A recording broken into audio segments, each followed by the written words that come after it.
여러분 안녕하십니까. 부동산학개론 한동준입니다. 자, 이번 시간은 이 지역 분석과 개별 분석에 대한 내용인데, 자, 원래는 이쪽 부분이 좀 중요합니다. 이게 보통 여러분이 이 한 24회 인근 지역 개념도 출제를 했었는데, 원래는 이 지역 분석, 개별 분석 자체가 상당히 중요하기 때문에 또 잘 정리를 또 하고 들어가셔야 되겠습니다. 원래 시험에는. 그래서 이 정석 우리가 36번째 우리가 중요한 부분이 되겠습니다. 시험 문제 내면은 다음 중 지역 분석과 개별 분석에 대한 설명 중 틀린 걸 이렇게 해서 출제를 하죠. 그러기 때문에 전반적 내용을 좀 알아두셔야 되는데, 우선 감정 평가의 대상이 된 부동산은 줄여서 대상 부동산이라고 합니다. 자, 이 대상 부동산, 감정 평가의 대상이 된 부동산을 줄여서 대상 부동산. 그럼 여러분은 앞에 뭐 평가 대상 부동산, 평가를 붙여서 생각하시면 훨씬 쉽겠죠. 자, 이 대상 부동산이 이 속해 있는 지역이 바로 이 인근 지역인데, 이 대상 부동산에 속해 있는 지역이 주거 지역인가, 상업 지역인가, 공업 지역인가, 이 대상 부동산에 속해 있는 지역의 특성을 파악을 해야 됩니다. 지역의 특성을 파악을 우선 해야 된다는 거. 자, 그래서 여러분이 이 인근 우리가 관련해서 지역의 특성을 우선 파악을 해야 된다. 지역 분석이죠. 자, 이 지역 분석과 우리가 개별 분석에 있어서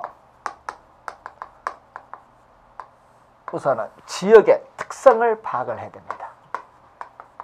부동산이 속해 있는 지역의 특성, 어떤 지역이 다른 지역과 구별이 되어 나타나는 특징을 지역의 특성인데, 이 지역의 특성을 파악을 해서 그 지역 내에 부동산들이 많겠죠. 여러분, 이 지역 내에 뭐 부동산들이 이렇게 대상 부동산과 대체 경쟁 관계에 있는 이 부동산이 이렇게 상당히 많아요.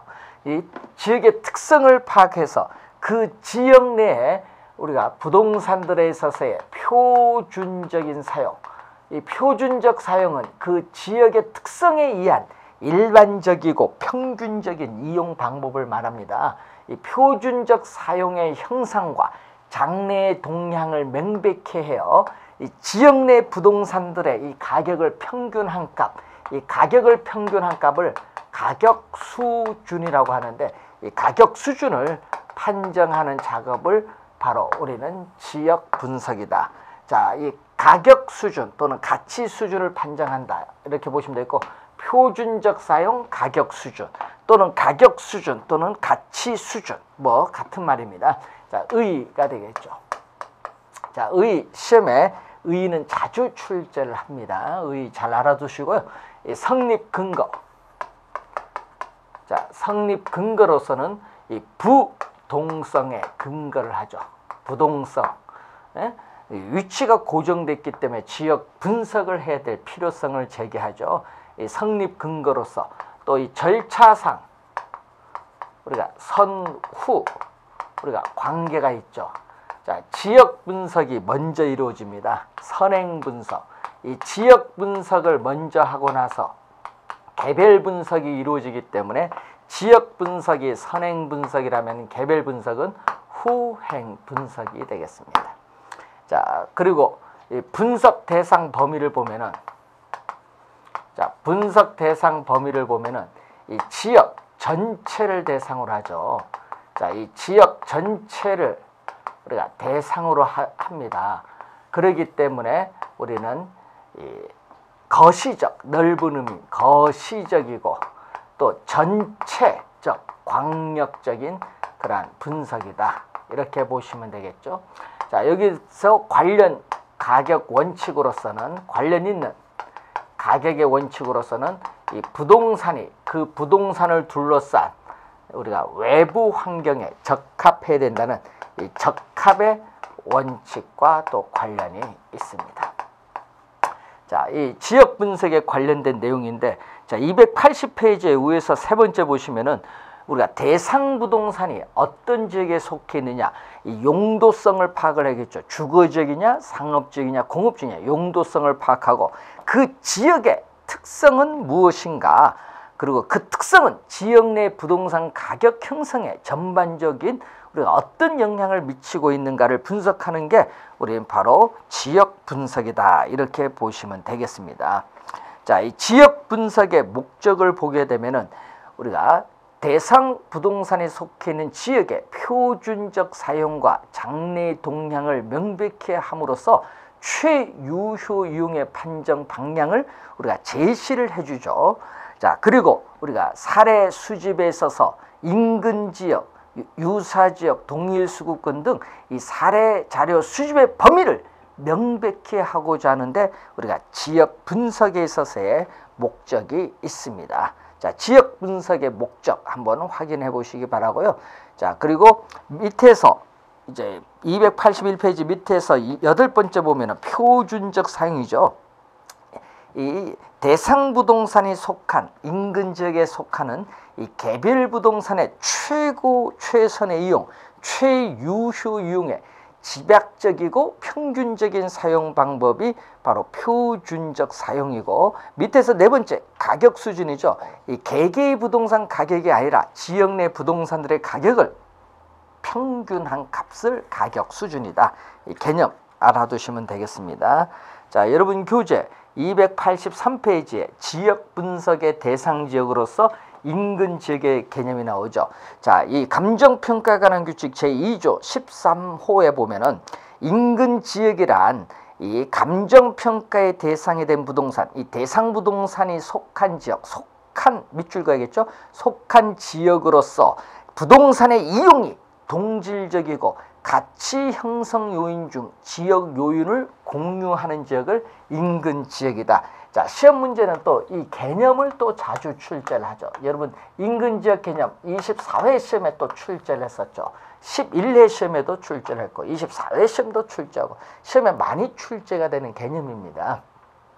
자, 인근 지역의 개념, 즉 우리가 대상 부동산이 속해 있는 지역으로서 이 대상 부동산의 가치 형성에 직접 영향을 미치는 지역이다. 직접 영향을 미치는 지역이라는 걸 명심해 두셔야겠죠. 자, 그런 의미 꼭 기억을 해 두셔야 되겠고, 자, 인근 지역의 특징을 보게 되면은 그 4번에 지역 내 부동산은 이 대상, 이 지역 내 부동산은 이 대상 부동산과 용도적 공통성, 기능적 동질성을 가지고 있고, 이 인근 지역 내에 지역의 요인, 부동산 가치에 영향을 미치는 지역 요인은 고정된 것이 아니라 우리가 변화하고 있다라는 그러한 내용입니다. 도시 또 농촌 같은 지역 사회보다 작은 지역을 인근 지역이고, 자, 인근 지역은 인간 생활과 관련해서 주거, 우리가 상업, 공업 활동 등의 특정의 토지 용도를 중심으로 집중된 형태를 인근 지역이라고 합니다. 자, 인근 지역 284페이지의 경계와 관련해서, 자, 인근 지역의 경계는 우리가 부동산의 종별, 용도에 따른 분류, 이 종별을 고려하고 또 용도적 동질성을 기준으로 우리가 경계를 설정을 하게 되는데, 이 경계 설정 시에 유의사항으로서 뭐가 있죠? 인근 지역의 범위를 너무 광범위하게 설정을 하면은 사례자료 수집은 쉬운데 용도적 동질성이 떨어지기 때문에 가격 수준 판정이 곤란하고, 그리고 인근 지역의 범위를 너무 좁게 설정할 때는 우리가 용도적 동질성 높은데 사례자료 수집이 곤란하다는 문제가 있기 때문에 감정평가사가 적정한 범위를 설정해야 될 필요성이 나타나죠. 자, 인근 지역의 범위는 국토의 계획 및 이용에 관한 법령상에 있어서의 용도적 지역과 우리가 항상 일치하는 것은 아니다. 그리고 또 우리가 행정적 구역, 읍면동과 같은 행정적 구역과 일치하는 것도 아니라는 것을 우리가 좀 주의를 해두시면 되겠고, 인근 지역은 고정된 것이 아니라 변한다는 얘기죠. 인근 지역은 우리가 가변적, 유동적이죠. 가변적이다. 고정된 게 아니다. 인근 지역은 변화를 합니다. 그렇기 때문에 인근 지역에 우리가 생애 주기가 나타나죠. 인근 지역의 생애 주기, 이 연령성이라고 하죠. 자, 이 인간도 하나의 생명체로서 일생의 주기를 가지고 있듯이 지역도 하나의 생명체 형상으로 보고 주기를 가지고 있다. 그래서 이 주기는 약 100년의 주기를 가지고 있다고 보죠.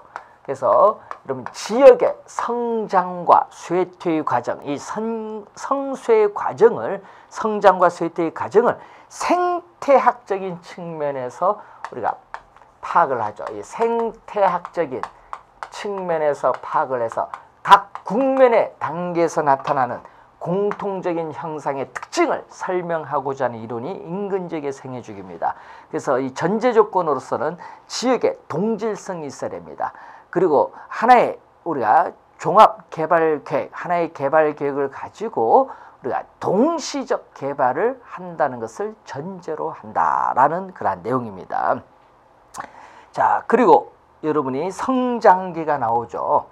자, 성장기는 이렇게 가겠죠. 성장기는 인근지역의 생애주기에서 이 지가가 이렇게 처음 지역이 개발되면서 지가의 상승이 활발합니다. 이 성장기는 약 우리가 5년에서 20년의 주기를 가지고 있고 지역이 처음 개발되기 때문에 지가의 상승이 이렇게 활발합니다. 그리고 지가 우리가 상승률, 이 성장기에서는 지가 상승률이 최고가 되죠. 자, 상승률 면에서 보면은 최고가 됩니다. 그리고 이 지가에 있어서 자, 여러분 개발 지역에 있어서의 지가 상승의 3단계설이 나타나죠.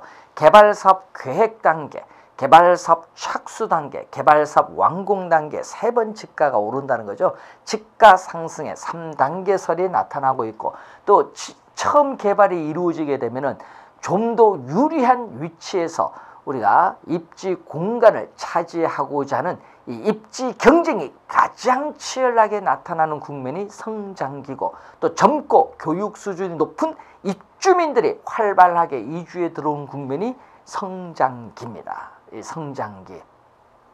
자, 그러면 이 성장기에서 여러분이 어느 정도 이제 개발이 이루어지면 이 지역의 경쟁이 이렇게 안정되는 뭘로 가죠? 성숙기로 가죠. 자, 성숙기는 약 우리가 20년에서 25년의 주기를 가지고 있죠. 자, 성숙기는 그림에서 보듯이 지가가 안정적이거나 약간의 가벼운 상승을 가져오는 국면이고 이 국면에서는 이 지역에 있어서의 기능이라든지 지가는 가장 높죠. 그림에서 보듯이 피크가 되죠. 최고가 되죠. 피크가 되고 그리고 이 지역에 살고 있는 주민들의 사회적 경제적 수준도 최고조에 달하는 국면으로서 주거지역의 쾌적성은 점점 높아지고 상업은 본궤도에 오르는 국면이 성숙기입니다. 어떻게 그래? 주민들의 이동은 많지 않죠.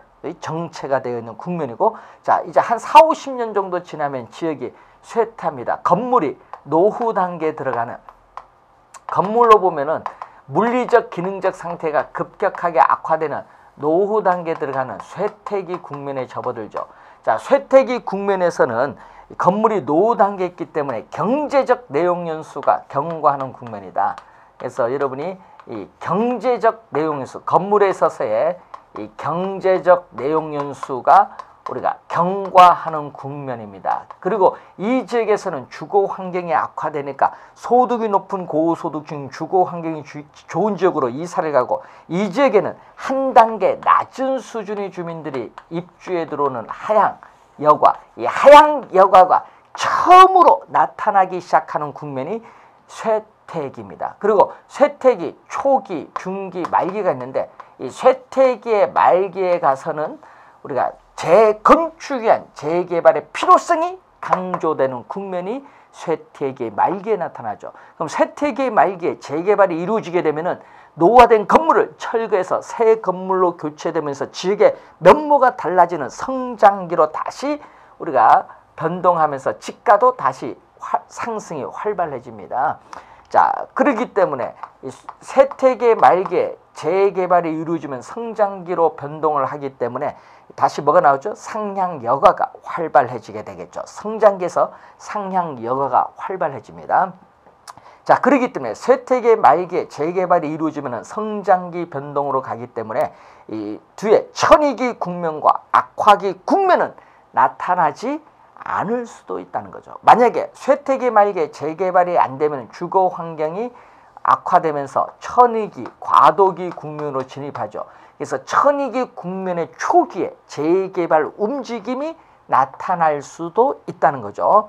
자, 그래서 이 천이기에는 상당히 낮은 수준의 주민들이 활발하게 이주해 들어오죠. 그래서 하향 여가가 활발하면서 그로 인한 부동산 수요가 자극을 받아서 부동산 가격은 약간의 가벼운 상승을 할 수 있지만은 쇠퇴기 국면까지 집가가 상승하는 것은 아닙니다.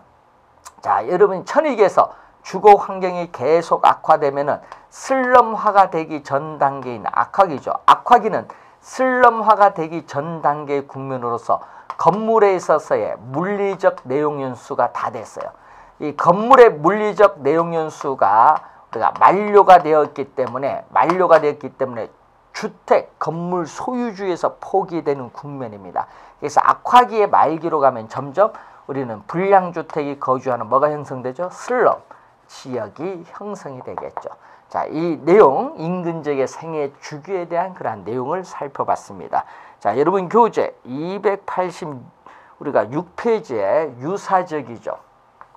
자, 그림에서 보듯이 유사지역은 대상 부동산이 속하지 아니하는 지역으로서 이 지역의 특성이 인근 지역과 유사한 특성을 가진 지역이 유사지역입니다. 자, 유사지역 개념도 또 시험에 자주 또 출제를 하죠. 자, 대상 부동산이 속하지 않습니다. 자, 그리고 어떻게 돼? 대상 부동산의 가치 형성에 간접적으로 영향을 미치는 지역이죠. 자, 그래서 지리적 위치는 다르나 인근 지역과 지역의 특성이 유사한 지역으로서 유사지역은 이렇게 인근 지역과 인접할 수도 있고 인접하지 않을 수도 있어요. 인근 지역이 주거지역이라면 유사지역도 주거지역입니다. 자, 그런데 이 유사지역에서는 인근 지역의 거리에 멀고 가깝다. 인근 지역과 거리의 원근과는 무관하다는 거. 예? 지역의 특성만 유사하면 돼요. 자, 그리고 이 인근 지역의 사례를 수집하지 못할 경우에는 유사지역에서 사례를 수집해서 분석을 우리가 함으로써 인근 지역에 있어서의 우리가 가격의 정확성을 높일 수 있는 그러한 장점도 가지고 있습니다. 자, 인근 지역, 유사 지역을 포함한 광역적인 이 권역이 바로 동일 수급권이죠. 자, 이 동일 수급권은 우리가 대상 부동산과 대체 경쟁 관계가 성립하고 이 가치 형성에 이 영향을 미치는 우리가 상호 영향을 미치는 다른 부동산이 존재하는 권역으로서 인근 지역과 유사 지역을 포함하는 광역적인 권역을 동일 수급권입니다. 이 동일 수급권 내에서 우리는 사례를 수집을 해야 됩니다. 그래서 이 사례 수집에 있어서 가장 먼 거리에 있는 최원방 권역에 있는 게 바로 동일 수급권인데 주의해야 될 것은 유사 지역은 동일 수급권 내부에 존재할 수도 있고 외부에 존재할 수도 있기 때문에 여러분이 동일 수급권 내에 있는 유사 지역이란 말을 우리가 사용을 하는 겁니다. 자, 동일 수급권의 우선 이 개념 우리가 확인을 해봤습니다. 자, 그리고 동일 수급권에 관련해서 여러분이 이 파 288페이지에 보시면은 이 동일 수급권의 범위는 부동산의 종별, 용도에 따른 분류죠. 규모나 성격에 따라 다르게 나타나기 때문에 동일 수급권의 범위를 파악할 필요가 있는데 그 중에서 우선 시험에 많이 나오는 게 이 주거지입니다. 자, 이 주거지의 동일 수급권의 범위는 도심의 사무실로 통근 가능한 지역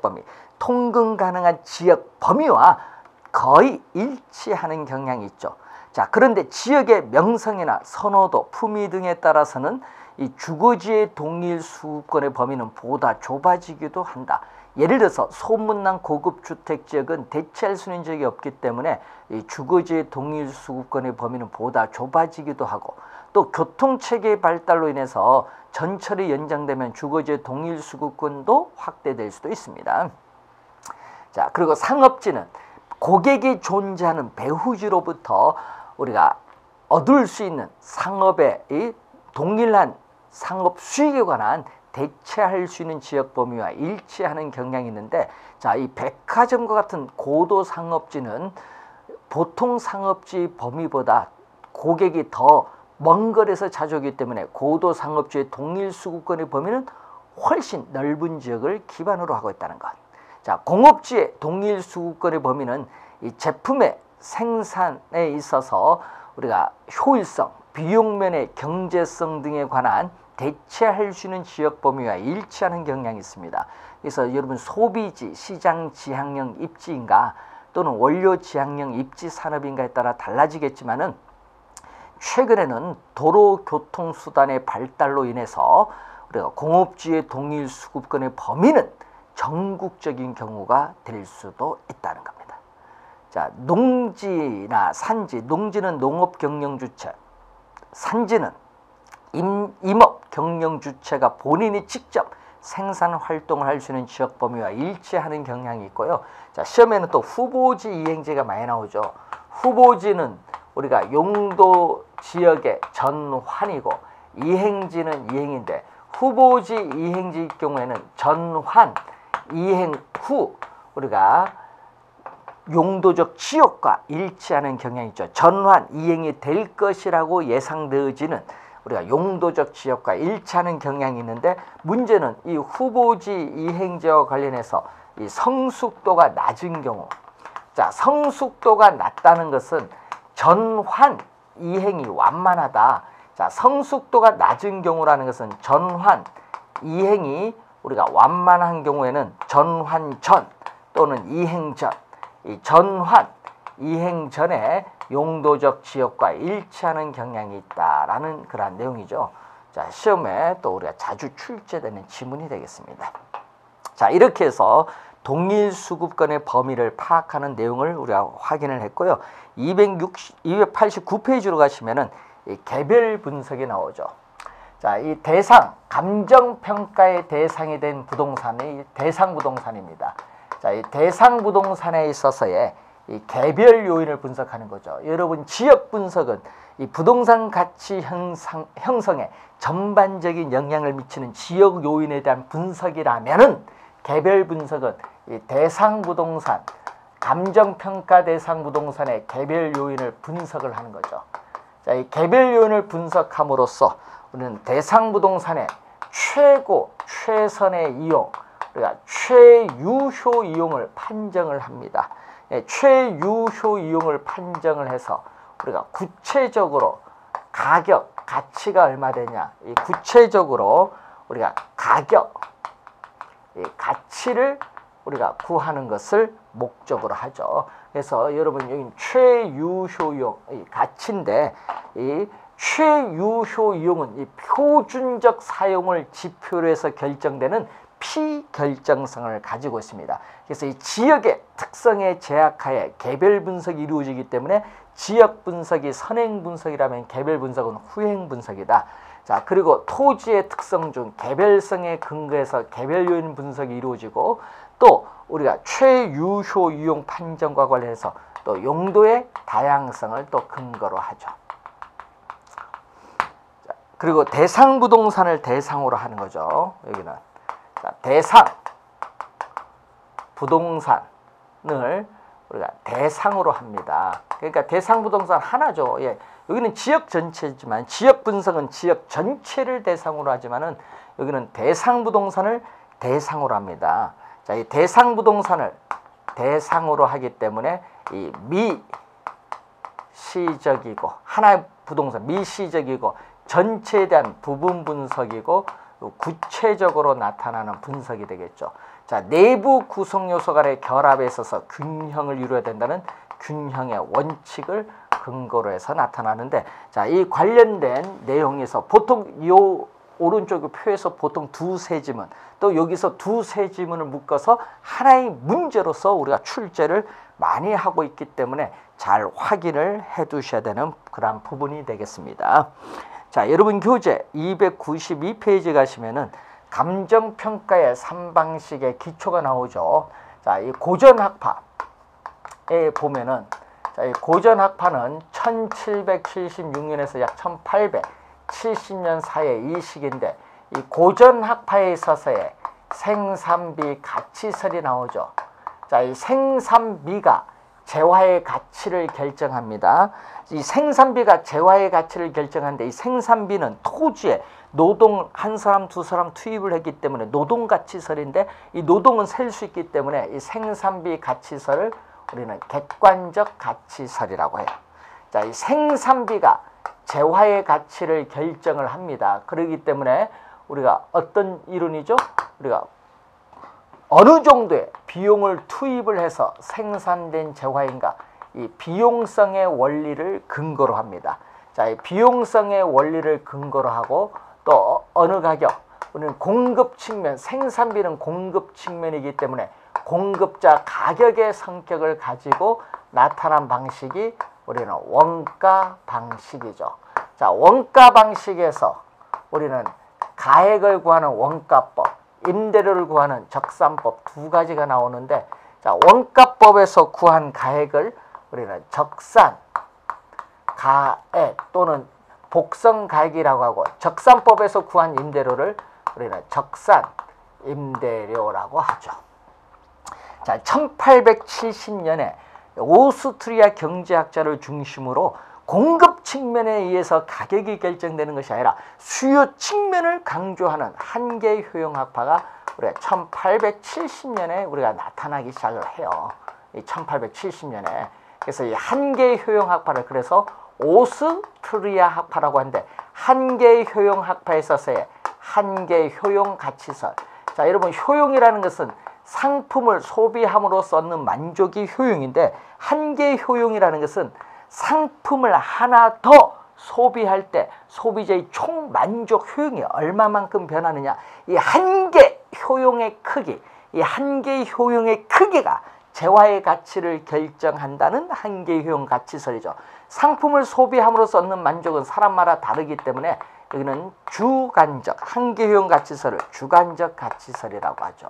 자, 그래서 부동산을 이용함으로써 어느 정도의 수익을 얻을 수 있느냐, 이 수익성의 우리가 원리를 근거로 하면서, 이거는 소비를 하는 거니까 무슨 측면? 수요 측면을 강조하죠. 또 수요자 가격의 성격을 우리가 가지고 있고, 수익 방식, 소득 접근법인 수익 방식에서 우리가 가액을 구하는 수익 환원법, 또 임대료를 구하는 수익 우리가 분석법이 나타나겠죠. 자, 이 수익 환원법에서 구한 가액을 수익 가액이고, 수익 분석법에서 구한 임대료를 수익 우리가 임대료를 말하죠. 자, 그리고 알프레드 마샬로 대표되는 대표적인 학파가 이 1890년대에 나타나는 신고전 학파가 되겠죠. 알프레드 마샬로 대표되잖아요. 1890년대에 나타나는 이 신고전 학파의 균형 가치설. 자, 여러분, 균형 가치설이라는 의미는 바로 요거 얘기죠. 시장에서의 공급 측면에서만 가격이 결정되는 것도 아니고 수요 측면에서만 가격이 결정되는 것도 아니다. 수요와 공급이 교차하는 점에서 균형 가격이 결정된다는 이 그림을 처음 만든 학자가 마샬입니다. 그래서 균형 가치설을 주장하고 어느 정도의 가격으로 시장에서 거래되고 있느냐, 이 시장성의 원리를 근거로 하고, 여기는 우리가 수요 공급에 의한 균형 가격의 성격을 가지고 있죠. 자, 그래서 여기서는 우리가 비교 방식 또는 시장 접근법이라고 하는데, 우리가 거래 사례 비교법이 나오고 우리가 임대 사례 비교법이 이제 나오죠.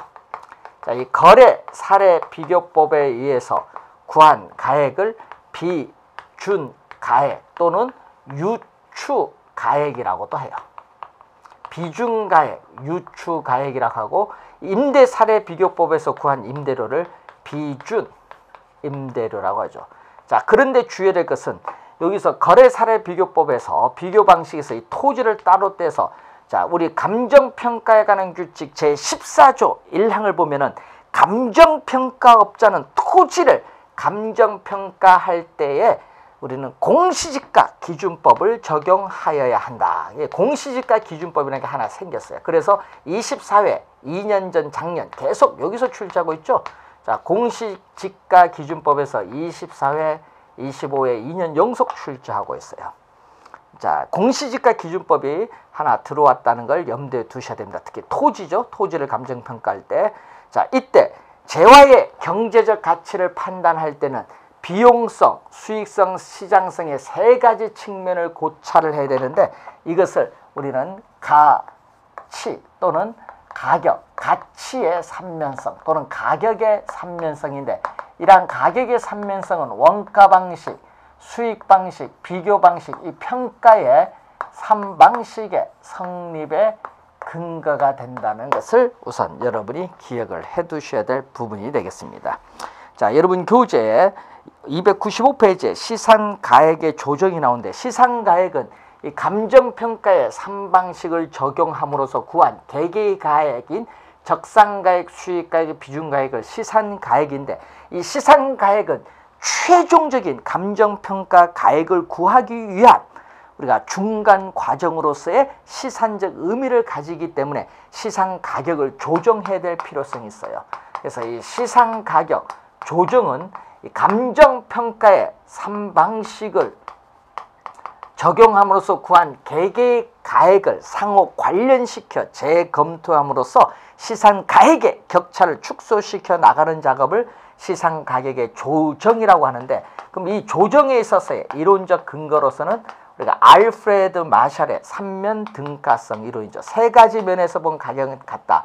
마샬은 완전 경쟁 시장에서는 세 가지 면에서 본 우리가 가격이 같다.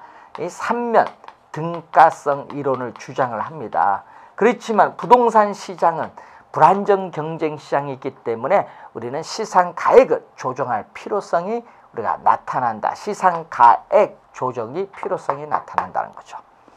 자, 이 조정 방법으로서는 이 가중치로 조정하는 방법도 있고 주 방식과 보조 방식을 가지고 조정하는 방법이 있는데, 295페이지 밑에서 네 번째 보시면은 3방식에 의해서 구해진 시산가액을 단순히 산술평균 세 가지 가액, 이 비중가액, 수익가액, 복성가액을 더해서 3으로 나누는 게 산술평균이죠. 이 산술평균 하는 것이 아니라 대상 물건의 특성이나 용도, 성격이나 평가의 목적, 평가의 조건 등을 검토해서 그 중요도에 따라 가중치를 설정하고 이를 근거로 가중평균에서 시산가액을 조정합니다.